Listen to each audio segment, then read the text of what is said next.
You have probably already seen the headline: Hantavirus, cruise ship, outbreak. And if you're anything like the men I work with in clinical practice, your reaction in the past day or two fell into one of two very predictable categories. Either you felt a cold wave of alarm move through your chest, where you rolled your eyes and thought, here we go again, another virus being turned into a media event. I want to be honest with you about both of those responses right now, before we go any further. Neither one of them is going to serve you well. The alarm leaves you reactive and prone to making decisions based on emotion rather than evidence.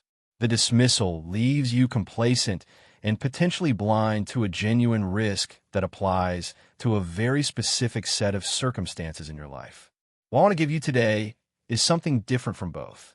I want to give you the actual science, the real transmission mechanics, the honest mortality data and context, and a practical framework for assessing your own personal risk with clarity rather than guesswork. My name is Dr. Adrian Osei. I work specifically with men over the age of 45, and I've spent years watching the way health information gets filtered through media cycles until what reaches the average person bears almost no resemblance to what the underlying evidence actually says. Today, I'm going to change that for you, at least on this particular topic. Before we get into anything else, I want to give you one concept to hold on to as we move through this conversation. It is a concept I refer to as the silent exposure window, and it is the single most important piece of information about hantavirus that almost nobody covering this story is talking about. Once you understand it, everything about this outbreak, the fear it is generating, the specific risk it does and does not carry, will fall into a much sharper focus. I will get there in a few minutes. Stay with me. Let us build the foundation first, because I find that most people approaching this topic are starting from very little accurate information. Hantavirus is not a single virus. It is a family of roughly 20 distinct viral species. The name is derived from a river in South Korea where scientists first isolated one of the founding strains back in the 1970s. That is worth sitting with for a moment.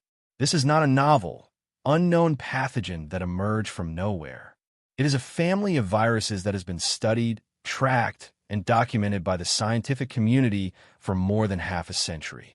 The general public in the Western world first became aware of the name in 1993 when a cluster of cases appeared in the American Southwest, in the region where 4 states converge. The outbreak struck hard in those communities. The fatality rates were alarming enough to generate serious scientific attention. And then, for most people outside of medicine, it largely faded from public consciousness. The reason it faded is actually one of the most important single facts about this virus, and we will come back to it shortly. Here is something I want you to apply not just to hantavirus, but to every health headline you encounter going forward. When an outbreak makes the news, the first question should never be, how deadly is this? The first question should be, is this a known pathogen or a novel one? A known pathogen has decades of documented behavior. Researchers understand its transmission routes, its exposure scenarios, its clinical progression, its population-level risk. A novel pathogen is an unknown. The virus that caused the global disruption of 2020 was novel. Nobody initially understood how it moved, who it would hit hardest, or how to contain it. That uncertainty is what made it so dangerous in the early months. Hantavirus is known. It has been studied for 50 years. That distinction matters enormously when you're trying to calibrate your response. Now let us talk about how this virus actually travels from one place to another, because this is where I see the greatest confusion right now. And it is confusion that leads directly to either irrational fear or dangerous overconfidence. Most people are assuming hantavirus spreads the way respiratory viruses spread, person to person. Shared indoor air, being in the same building as someone who is infected. For virtually every known strain of hantavirus, that assumption is wrong. Hantavirus is carried primarily by specific rodent species. Deer mice in North America. Different rodent populations across Europe and Asia. The virus lives in their urine, their droppings, and their saliva. That is where it lives, and that is where the danger originates. Here is the specific mechanism that makes it dangerous to humans. Those excretions dry out over time in enclosed spaces. As they break down, they release microscopic particles that become suspended in the air. When a human being breathes in those particles in a space where the concentration is sufficient, that is the moment of exposure. Think about what kind of environment produces that scenario. You are cleaning out a garage that has been sealed since last autumn. You are opening a cabin that nobody has visited in months. You are moving boxes in an attic, sweeping out a barn, clearing a storage unit, entering a basement that has had rodent activity at some point in the past year. You open the door, you start moving things around, and invisible particles, too small to see, carrying no detectable odor, no visible signal of any kind, become airborne in the space around you. You walk out feeling perfectly normal. No symptom, no indication that anything significant just happened. No warning at all. That is what I call the silent exposure window. The danger has no sensory signal. You cannot smell it. You cannot feel it. There is no immediate physiological response that tells you something has entered your body. You simply continue your day while the virus, if present in that environment, begins its work. This is the detail that most media coverage of this outbreak is glossing over entirely, and it is the detail that changes your practical response from generalized panic to specific, targeted environmental awareness.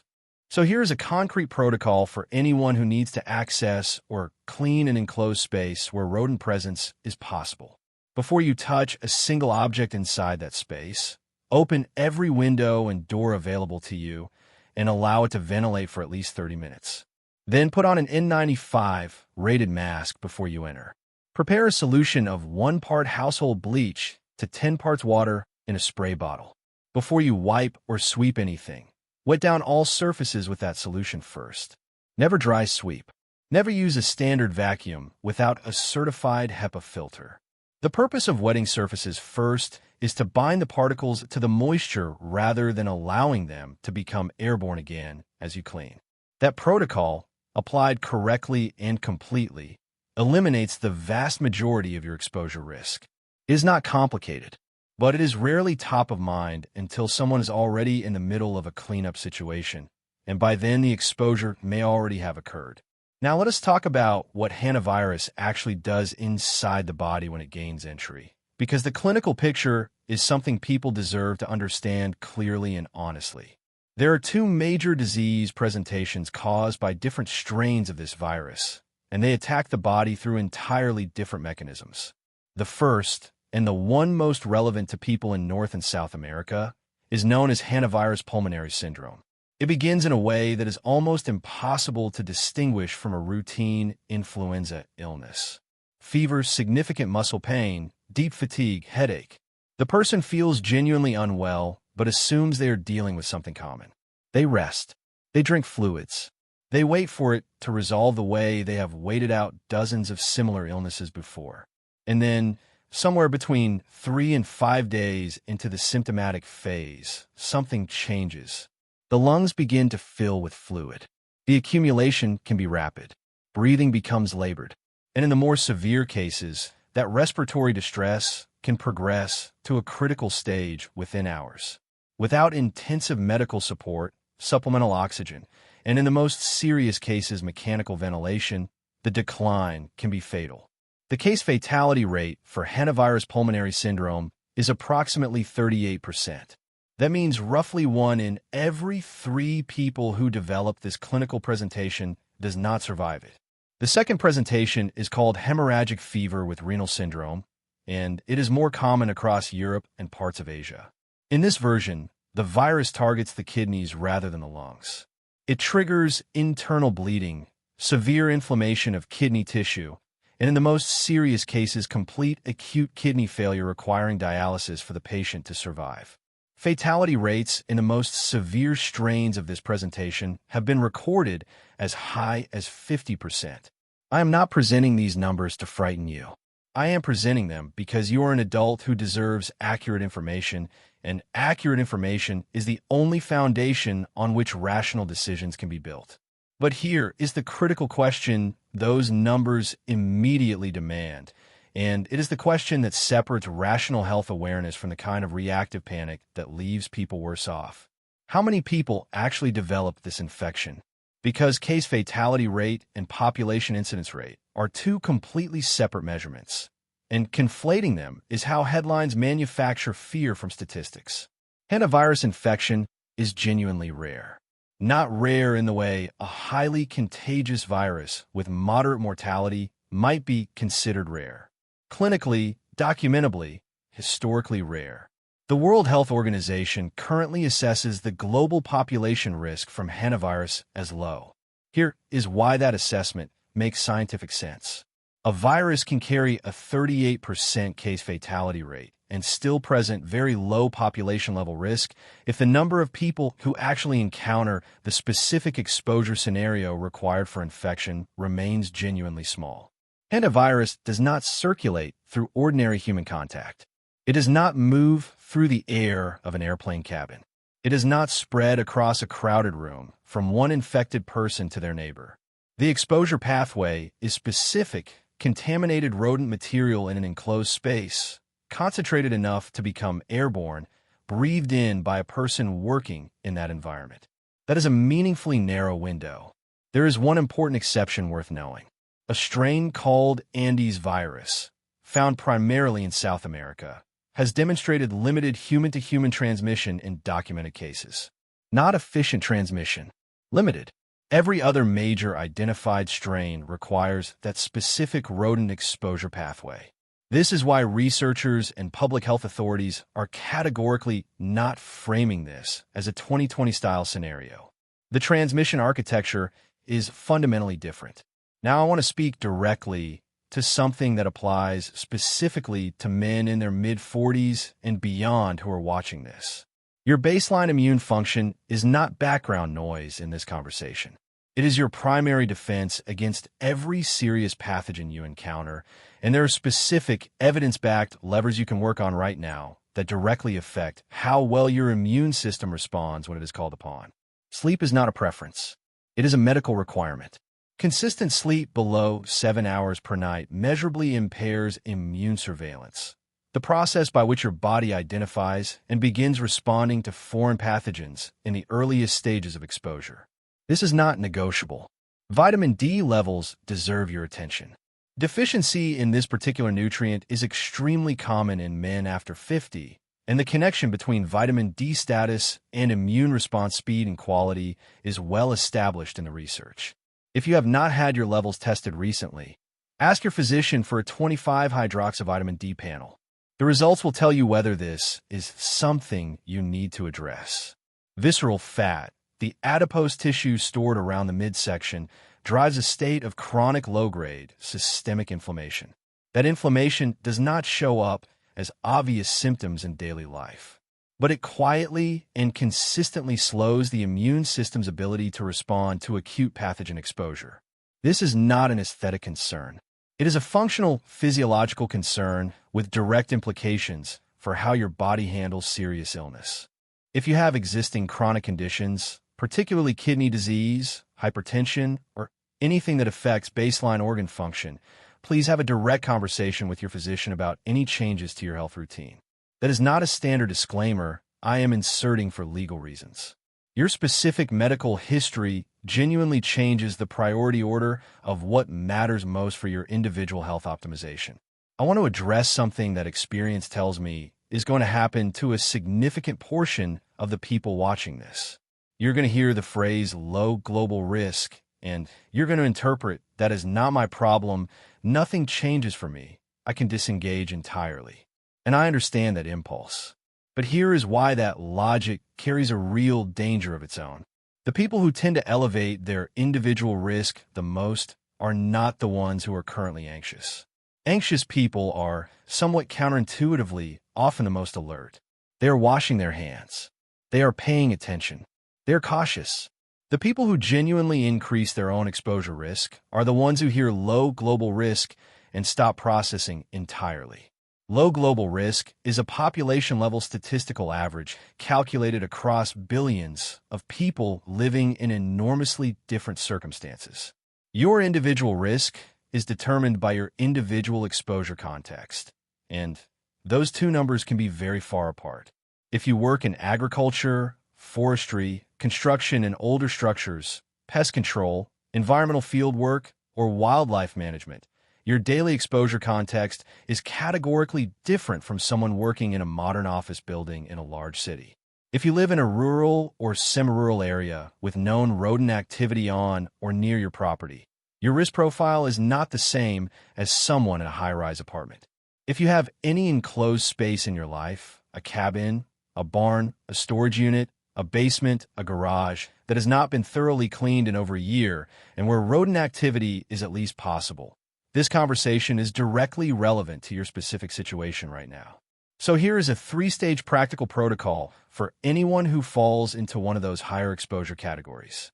The first stage is environmental assessment, and it should happen now, not in several weeks when this particular headline has cycled out of the news and out your attention.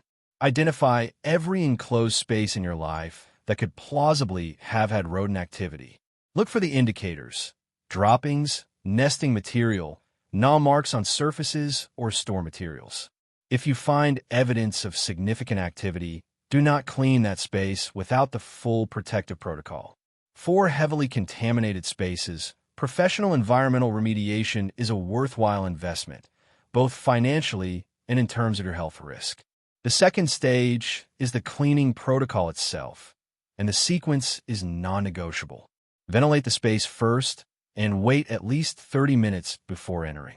Put on an N95 mask before you go in. Have your bleach solution ready before you touch anything. Wet all surfaces before you wipe or move anything. Never dry sweep. These are not suggestions. They're the steps that make the difference between safe and exposed. The third stage is the most critical piece of this entire conversation. Know the symptom pattern, know the timeline, and know exactly when to seek emergency medical care. If you develop fever, significant and spreading muscle pain, and progressive shortness of breath at any point within 1 to 8 weeks of a potential rodent exposure event, go to an emergency room. When you get there, tell the physician specifically and explicitly that you may have had contact with a rodent-contaminated enclosed space. That single piece of information changes the diagnostic pathway the physician follows.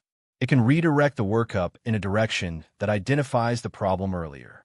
And with Hantavirus pulmonary syndrome, that timing matters in a way that cannot be overstated. The effective intervention window is measured in hours, not days. Do not wait and assume you are dealing with a common respiratory illness. This brings us back to the concept I mentioned at the beginning, the silent exposure window. We talked about how the virus becomes airborne from dried rodent material and how the moment of exposure carries no detectable signal whatsoever. No smell, no immediate symptom, no physical sensation that anything has entered your body. But here is the second half of that invisibility that makes early awareness so much more valuable than late-stage panic. The incubation period for hantavirus ranges from approximately 1 week to as long as 8 weeks.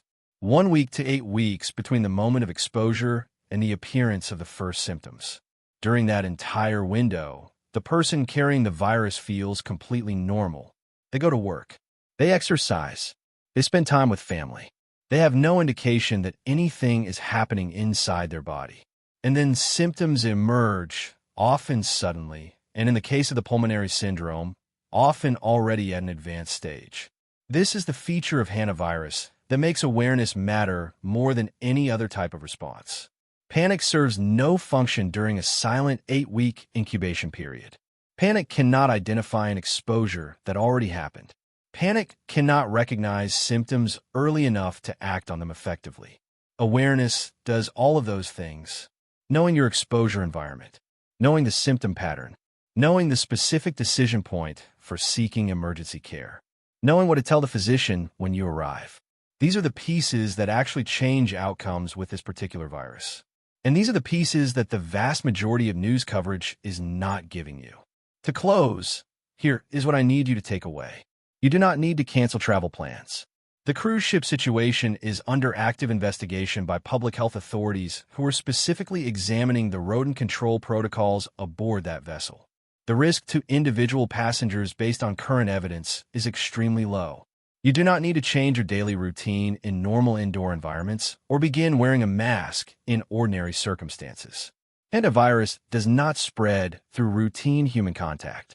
What you do need is specific situational awareness, the cleaning protocol for enclosed spaces with possible rodent history, the symptom pattern and its precise timeline, the clear decision point for when to seek emergency care immediately, and a specific piece of information you give the physician when you arrive. And if you fall into one of those higher environmental exposure categories, act on that information while it's front of mind rather than waiting until the headline has faded and the awareness is gone with it. Stay informed. Stay rational. Take your health seriously.